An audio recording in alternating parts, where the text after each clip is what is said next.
Aku menahan napas. Tidak sanggup bergerak karena tangga di belakangku terlalu curam. Kemudian, dengan perlahan, dia mendaratkan tubuhnya dan duduk tepat di sebelahku.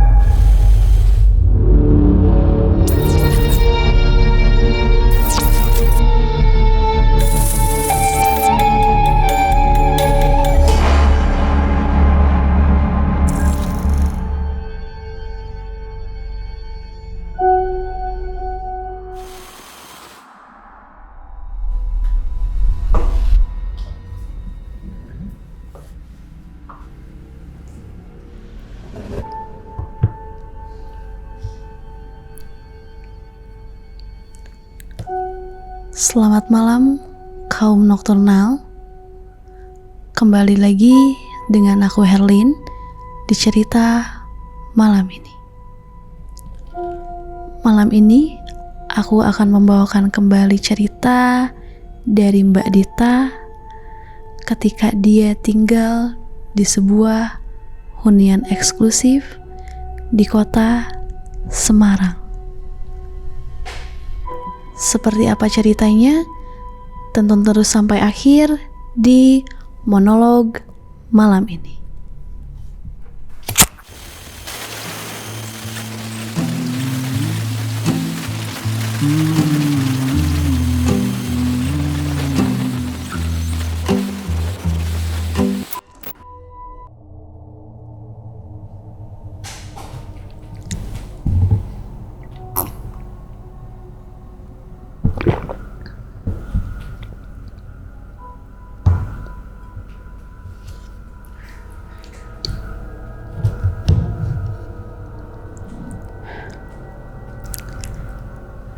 Nama aku Dita.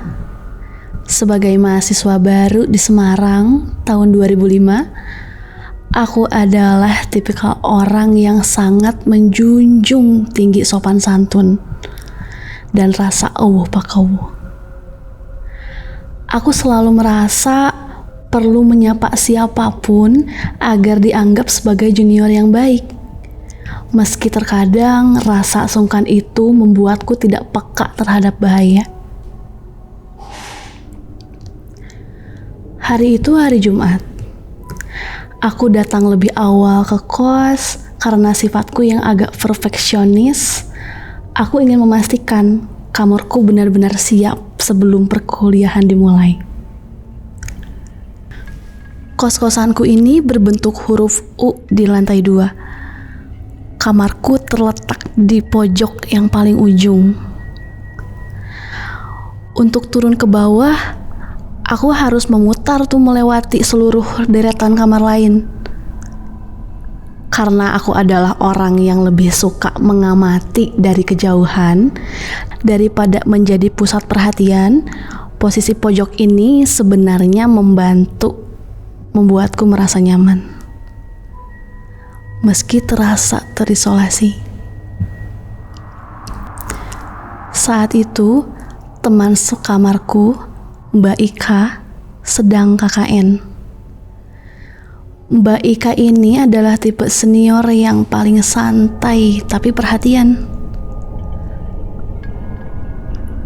Ketika aku baru pindah, dia sebenarnya sudah memberikan isyarat-isyarat kecil tentang suasana kos. Tapi karena aku ingin terlihat berani dan mandiri di depannya, aku tidak terlalu menghiraukannya.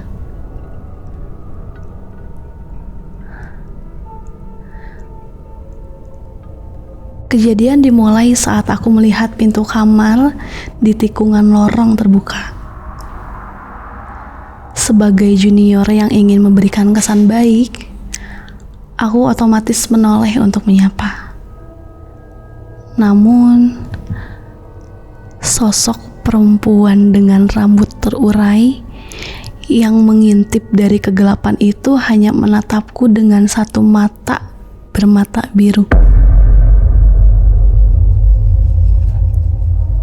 Alih-alih merasa takut, aku yang saat itu masih lugu dan merasa sepi sepi dari perantauan justru merasa senang mendengar suara berisik setiap jam 12 malam.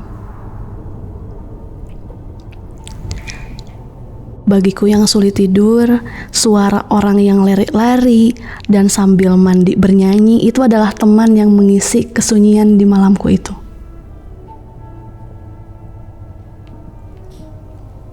Dan ketika Mbak Ika pulang,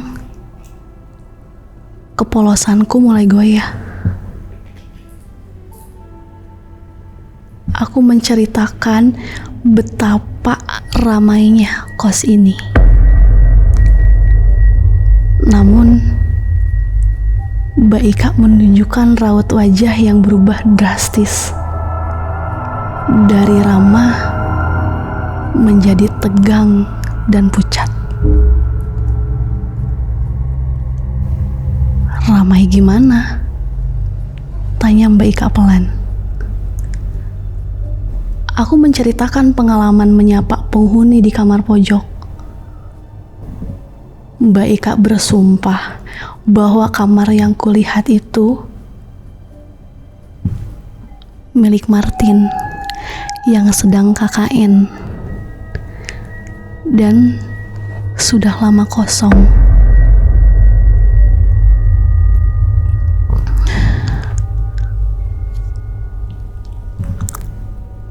Aku terdiam. Mbak Ika menatapku lurus-lurus.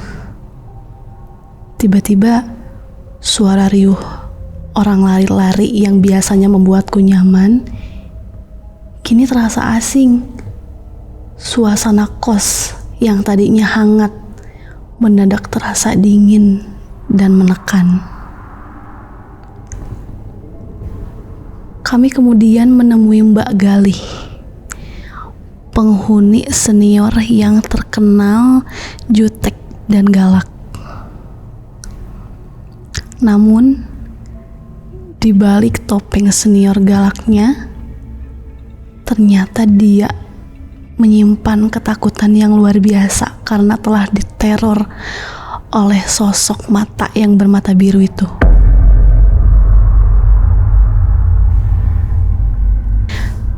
Disinilah sisi manusia Mbak Galih itu muncul. Dia yang tadinya tertutup menjadi sangat bergantung padaku karena rasa takut yang sama. Mbak Galih memutuskan buat pindah ke kamar seberang lorong, dan aku yang masih tidak enak hati untuk ikut pindah, akhirnya terjebak sendirian di ujung lorong yang kini terasa seperti koridor kematian. Suatu malam, aku nekat kembali ke kamarku untuk mengambil boneka dan selimut kesayanganku. Lampu ruang tengah sudah remang-remang karena dimatikan dari bawah. Saat hendak mengunci pintu kamar, aku melihat sosok putih panjang itu di depan kamar Martin, sedang menggerai rambutnya. Aku mematung membelakanginya.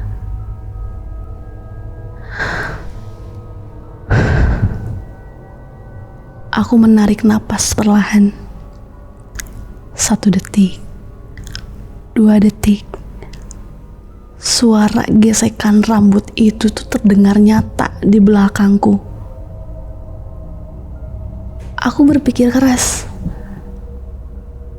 Jika aku masuk ke kamar, aku pasti terjebak. Tapi jika aku maju, aku tentu harus melewatinya. Dengan gemetar, aku mencabut kunci dan langsung berbalik. Sosok itu udah hilang. Aku berjalan cepat menuju kamar Mbak Galih. Namun, tepat saat aku depan pintu kamar Martin, ceklek. pintu itu terbuka sedikit.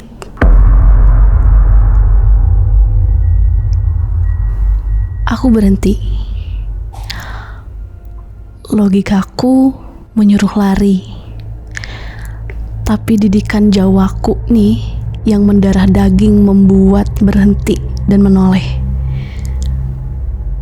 Berniat menyapa siapapun yang membuka pintu itu. Aku menatap ke dalam celah pintu yang terbuka itu. Gelap. Hanya kegelapan pekat yang menganga. Begitu aku sadar tidak ada siapapun di sana, pintu itu langsung dibanting. Jepres. Aku lari sekencang-kencangnya menuju perlindungan Mbak Galih itu.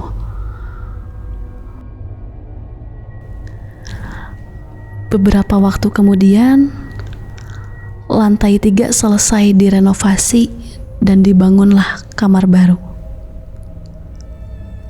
Temanku, Mila, ingin pindah ke sana, asalkan aku mau menemaninya. Lantai 3 itu menyenangkan. Kami seumuran, suka begadang, dan bisa melihat pemandangan gunung Telomoyo dari jendela besar kami. Suatu sore, aku sendirian di balkon lantai 3 menunggu Mila pulang. Pagar sudah dikunci dan aku hanya ditemani ponsel yang hampir kehabisan pulsa. Tiba-tiba, sosok itu muncul lagi di sebelah kananku. Dia berdiri merapikan roknya. Gerakannya tuh sangat manusiawi. Seolah-olah dia adalah penghuni kos ini. Aku menahan napas. Tidak sanggup bergerak karena tangga di belakangku terlalu curam. Kemudian, dengan perlahan, dia mendaratkan tubuhnya dan duduk tepat di sebelahku. Kami duduk bersisian dalam keheningan yang menyiksa sampai mobil Mila yang datang dan aku langsung lari menyambutnya.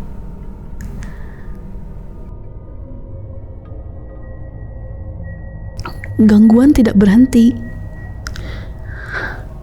Suatu malam, aku melihat bayangan tangan bergerak bolak-balik di atas kasur Mila menuju lemari. Aku langsung merapalkan ayat kursi tanpa henti sampai bayangan itu hilang. Aku berhenti berdoa. Aku menatur napas, dadaku masih sesak karena debar jantung yang menggila itu tuh. Aku merasa lega sejenak,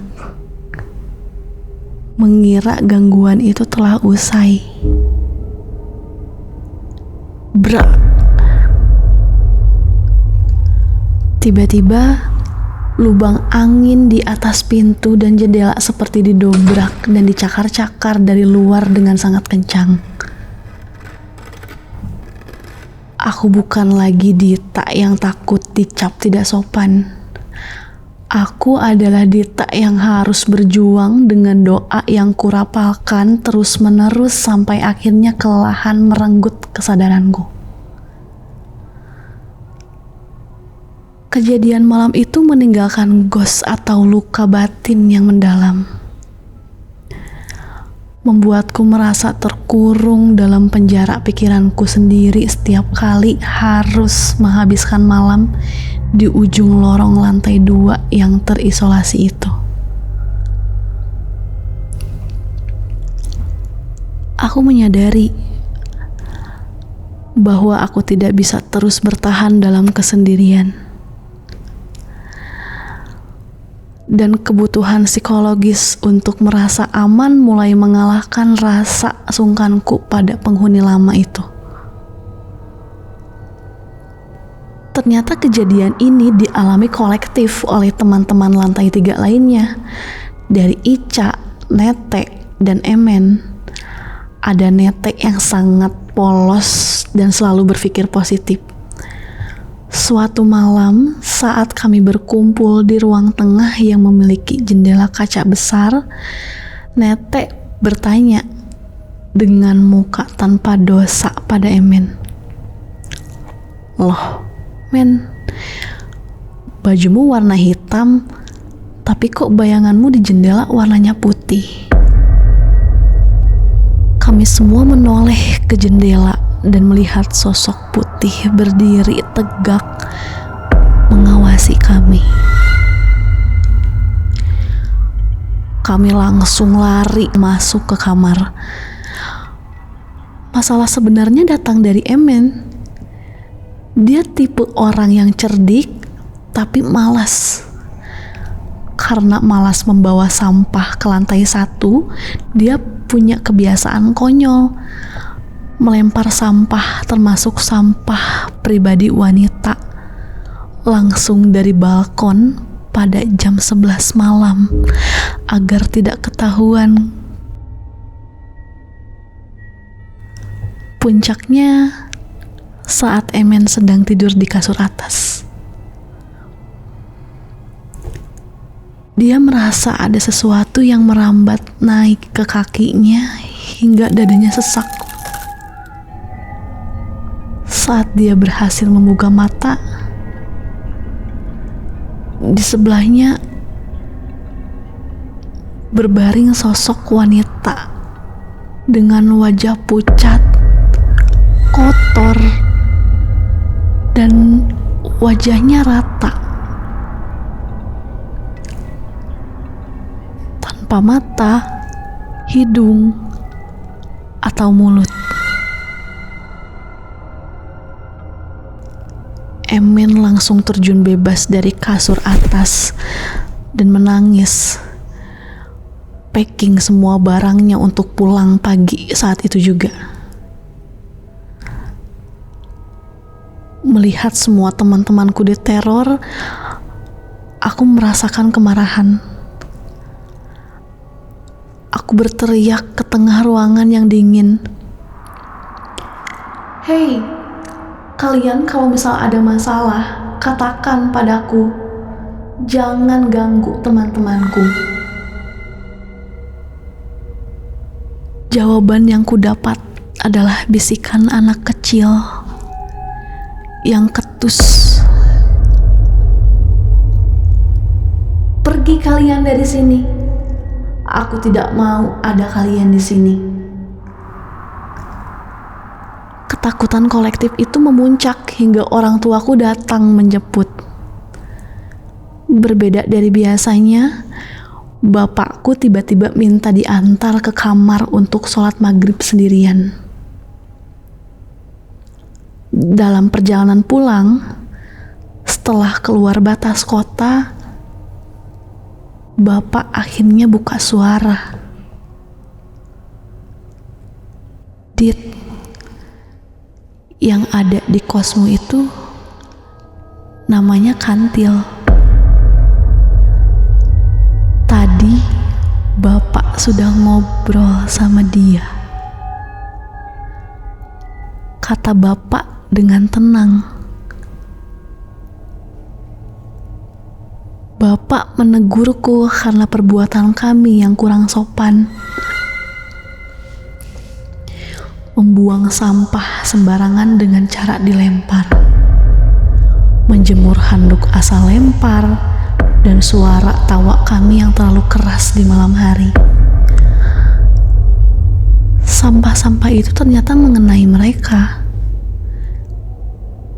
Dan pastinya mereka marah.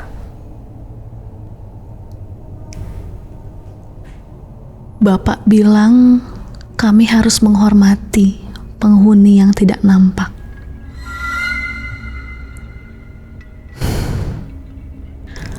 Setelah kami memperbaiki sikap, gangguan itu hilang. Justru hantu itu mulai menirukan wajahku untuk menegur penghuni baru yang kurang ajar. Pernah ada anak baru yang tertawa sangat kencang jam 12 malam saat teleponan.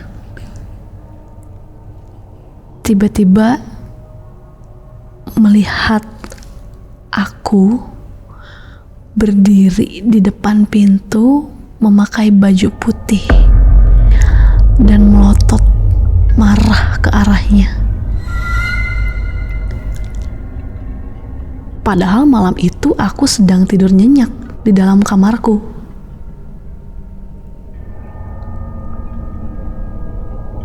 Rupanya kantil punya cara tersendiri untuk menjaga ketertiban hunian eksklusif itu. Itu dia cerita malam ini dari Mbak Dita ketika dia tinggal di hunian eksklusif di kota Semarang. Kalau kalian punya cerita horor yang ingin dibagikan, bisa dikirimkan ke Instagram kami atau di link deskripsi. Jangan lupa subscribe, like, dan komen episode ini jika kalian suka. Sekian, aku Herlin, pamit.